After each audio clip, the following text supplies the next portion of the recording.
your feelings about getting going again, knowing that there is still uncertainty about how this will all play out? And the second part is, has Lou informed you guys whether he's going to play or not? Yeah, well, both questions. I'm excited about getting going. I think anybody would be excited about going back to work. We've been out of work, not just athletes, but most of this country, with 3+ months. And so I think anybody would want to go back to work. I think, obviously, in our profession, we're working for something, hopefully, that results in something big for us, so that's the selfish part of the answer. As far as Lou, all indications is that yes, he is. I mean, obviously, up until we get on the plane, anything can happen, but I do expect Lou to be with us. I would be very surprised if he's not. It's July 1st, so along those same lines, is there anyone opting out on the roster? I don't think so. But listen, it is their choice, and we support that. There's so many reasons for everyone to play, but there's also very valid reasons for guys to opt out. I don't think many will. I think they're all invested in what we're trying to do.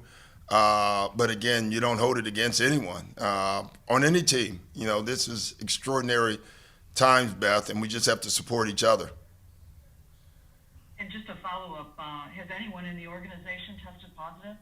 Not that I know of. Again, I wouldn't even know that information, which is good. I think so far, at least in our homestead, so far so good.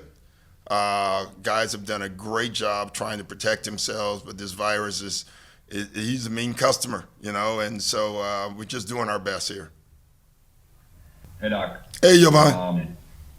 Wanted to ask you, obviously this is a unique kind of situation where somebody tried to compare it to like an off season, but it's not really an off season because the guys haven't been able to be in the gym practicing as they normally would.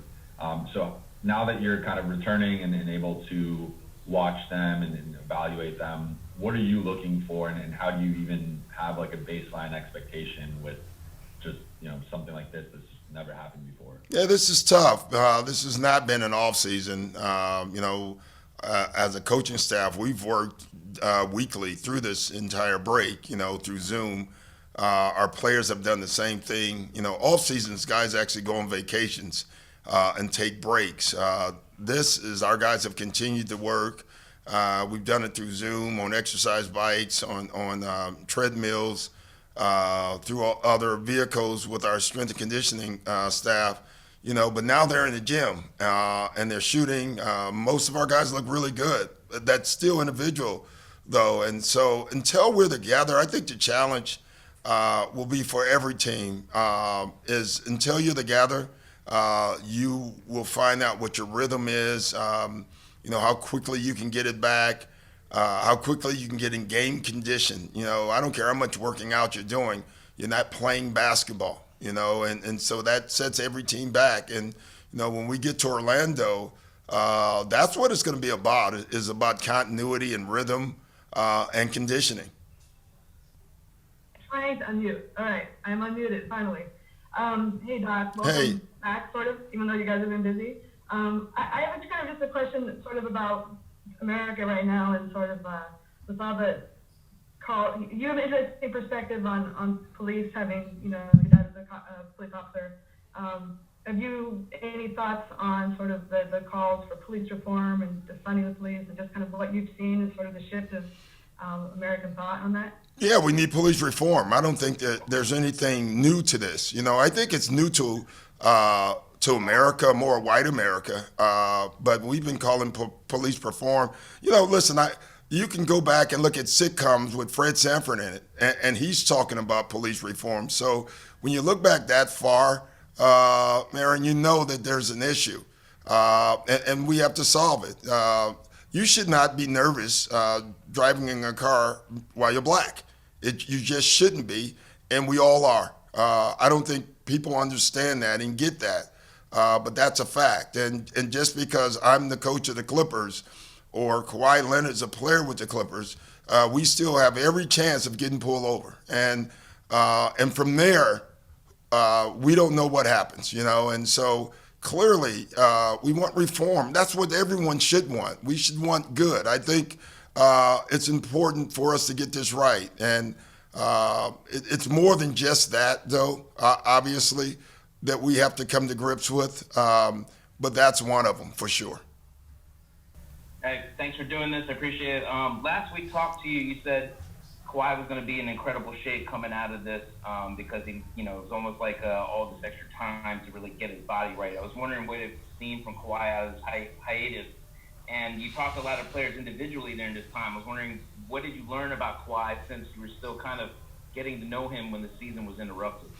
Well, I think you learn about all of them, and not just Kawhi. You talk to all your players during this break, and it's funny that the one advantage, I think, or I don't know if it's an advantage, the one interesting thing that has come out of this, and I would probably say this is with every team, you tend to talk to your players now more than about basketball. When you're in the season, you kind of focus on, getting them ready, the plays, getting them in shape and all that. And even before the George Floyd thing happened, we were just having conversations with players, just talking to them about their families.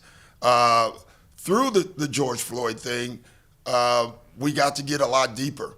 And I think that's been important for not just me, but for all coaches in our league. And I'm just on another note, I'm really proud of all NBA coaches, really, because they've really dived into that matter.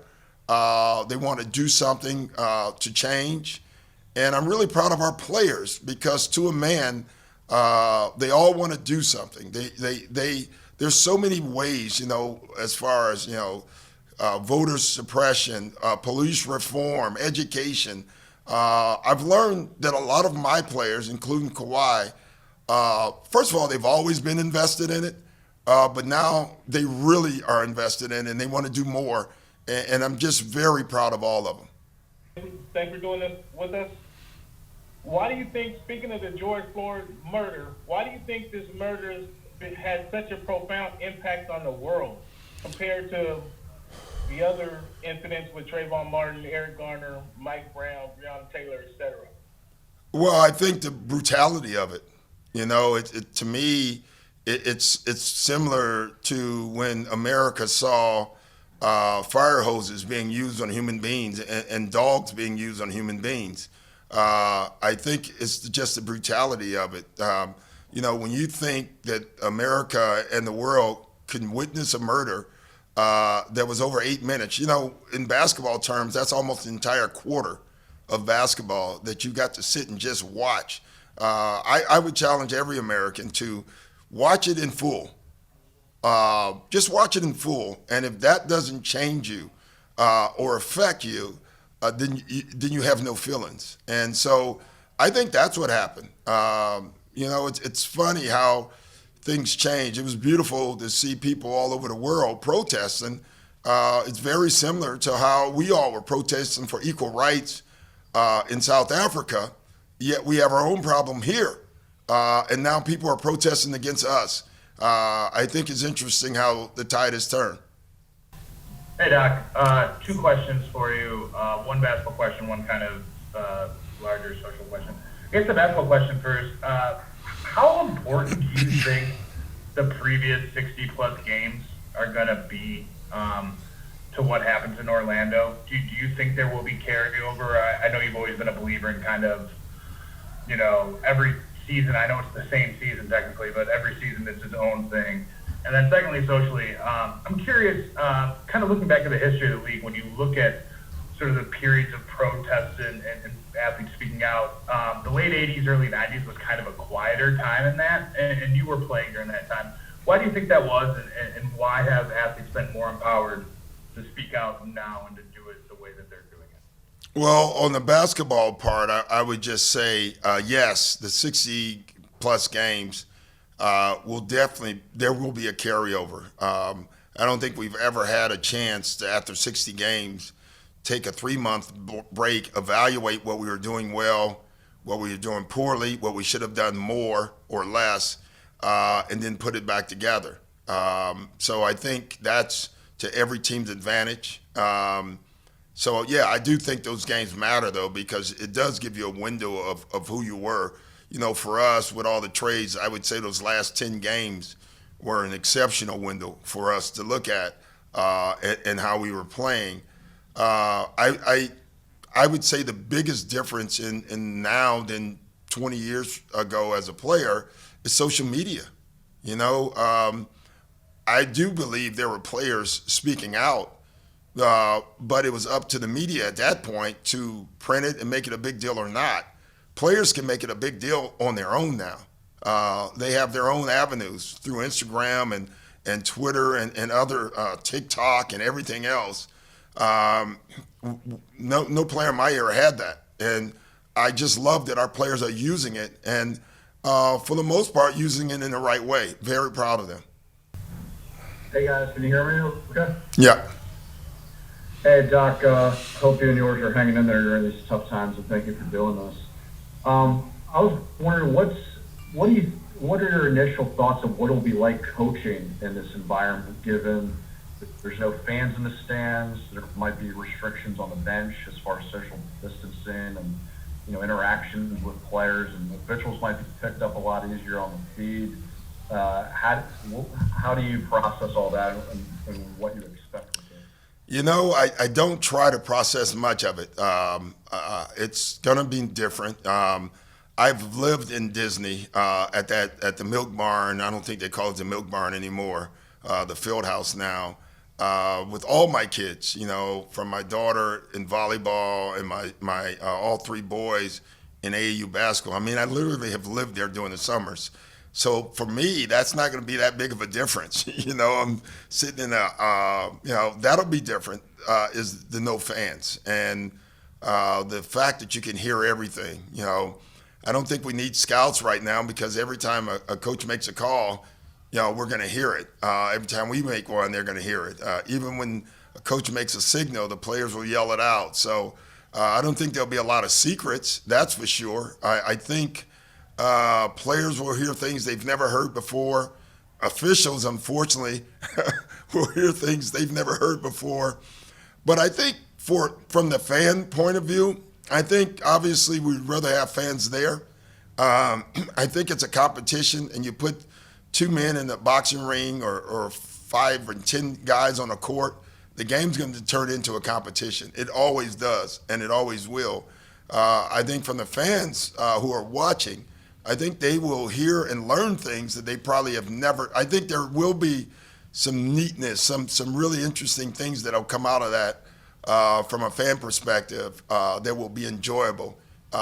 It will not be obviously normal without the fan noise. Okay. Hi. Can you hear me? Yes. All right. Hi, Doc. How are you? Hey, how are you? Thank you for taking the time to chat with us. This is more like the basketball question. Now with Noah, you have 5 active centers who can also play forward. Has that changed your game planning very much or improved it? I don't think it's improved it for sure, but I don't think it's changed it. He's a great addition to our team, not just on the floor, but off the floor with his energy, his basketball IQ. I think he'll be an amazing help for Zub in general. I mean, just his mental approach to the game. Zub is turning into a terrific player. Bringing Noah in to help, I think, will be absolutely fantastic for him. John, thank you. Good morning to us here in Los Angeles. Going back to the reason that generated this interruption, are you concerned at all with your personal health in the bubble? And do you agree with Commissioner Silver that the pandemic still has the chance of re-interrupting the process? Yeah, I do. Yes, I am. I think everyone should be, not just the guys in the NBA, but everyone. We have to do the right things. We have to wear a mask. We have to wash our hands. We have to social distance. We have to avoid the urge of joining into crowds. You know, there's a lot of things that we can do that can slow this pandemic. I don't think any of us know what to do to stop it. And so that's what we're all trying to do. I'm hoping, quite honestly, and it's just the hope that when we get to the bubble, it becomes the safest place in America, but we don't know any of this. And yeah, this pandemic, it seems like, obviously, I guess this is the only political statement I'll make on it. It would be great if we had national leadership, which we have zero on this. And so, unfortunately, everyone's left to do their own thing from state to state, and some places from city to city. It's absurd. But what we're going to try to do once we get to Disney is to protect each other, protect the area. But we have to get there. You're almost nervous about that. Hey, Doc, great to see and hear from you.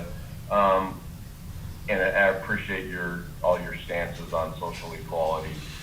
From a basketball standpoint, I can't help but wonder the team that wins the NBA Finals will be one of the mentally toughest teams because they will be without their family potentially for 3 months, 90 to 100 days. Have you guys discussed some of the changes that might need to happen within the team and the organization to keep these guys mentally strong for the duration? Yeah, Kurt, that's a great question because that's what this is going to come down to. I was talking to the commissioner last week, and he made a comment, which I agreed. He said the team that wins this will deserve a gold star, not an asterisk. If you think about the mental toughness it's going to take to whoever comes out of this, and it's going to come down to that. It's going to come down to talent. It's going to come down to teams trying to get it back together and play together. But there's going to be so many things that's thrown at us that we don't even know yet. That it's really going to be a mental toughness challenge. And yeah, we do talk about it. I love using a lot of military things to try to correlate what we're doing. Obviously, far less important than the military. We know that, but use the Navy SEALs as an example. Like they get deployed, right? And they don't know the situation. They don't know when exactly they're going, but they keep preparing for when they're called upon. And when they're called upon, they still don't know. And it's very similar to that is the way I'm looking at it with our players is feel like that. Feel like we're going to be deployed for a mission in Orlando. And we have to have great mental toughness to finish it. Okay, am I here? Sorry. Yes, you're all set. Wonderful. Hey, Coach, quick question for you. As far as taking actionable measures against the social injustice, have you and the Clippers had any conversations? I know a lot of players have talked about going beyond just names on shirts, and you look at the Hawks turning their arena into a voting precinct. Have the Clippers done anything specific or planned anything specific along those lines? I won't get into the specifics, but we have definitely had some great plans. We've had great team talks. Steve has been very, very involved. Steve was involved. It's funny. Somebody who has been involved in this for a long time says Steve Ballmer's been about the cause long before the cause. And now you can kind of see it manifesting itself through our players. So I love what Lloyd Pierce is doing in Atlanta. Voting and voting suppression is a big issue with me and obviously with our team. But I think you will see a lot of things that we're going to do. And that's what I was talking about earlier, Nick, just how prideful I am in our guys to want to get involved and do things. And sorry, one more question for you here. Did your personal past, especially with Sterling and this team, did that shape how you either developed your voice or how you wanted to approach the recent wave of injustice that pretty much erupted? Did that give you any, experience or preparedness for how you wanted to talk about this with your guys? I think my life did, Nikki, honestly. Sterling is just one of the small chapters in it. I've had my house burned down. I grew up in Chicago. And in the time I grew up in Chicago, it was probably the most segregated city in the country. So I've seen this through my life. I've seen it through my father, who was a police officer, and through my grandparents who told stories about Macon, Georgia, where they grew up. So this is just another chapter, but this seems to me to have legs. This one, you know, I've seen too many protests that they become protests and then everybody wears a badge or wears signs and then it goes away. This is not going away this time. I really believe this. I think social media is part of that. And I just think our young people are engaged. In the past, it's always been the older people who have been doing the protesting and the kids were at home, you know? The younger people, to me, are bringing back out the older people who have already protested. And this thing has life, and so we have to keep it going. So how you doing, Doc? Hope you're doing well. Thank you for doing this. Thank you. First of all, just your reaction to seeing players around the NBA out there protesting Black Lives Matter protests.